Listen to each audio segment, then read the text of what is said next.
be a good place for us to start this morning, because I don't want people sitting in the audience thinking, well, that's okay for Steve and in the UK, or it's okay if you're in America, but it's different in our country, or it's different in our business. It's not.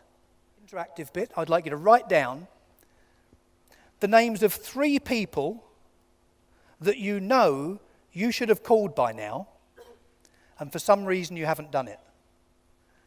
I'm looking at some very guilty faces. Someone's thinking 3, I could do 23 straight away. Find the time to call them. Or you'll find excuses not to. How many people's days start something like this, where you arrive at the office, get a coffee in one hand, computer in the other, and start answering emails? Whose day starts like that? Be honest. Come on, hands up. If you're with your boss, put your hand down. Yeah, I would. But seriously, if that's how you're running your day, stop it. But what you must always do is you must inspect what you expect.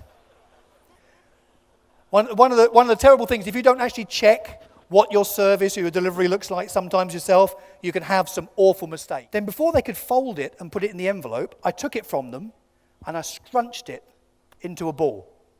And I screwed that up. And we put that in the envelope. And we mailed that to people instead. And when that letter now reaches your desk, and when you open it, there's a letter all screwed up, what's the first thing you're going to do? Undo it? And it's upside down, and he turned it this way. And the headline just said, work with us, and this is the last thing we'll screw up for you. We have now in every one of our companies, no matter whether it's a one-man band or a multinational, we have 3 very distinct sales teams that you need to consider. Here are the 3. There's the regular team, there's a reluctant team, and there's a referral team.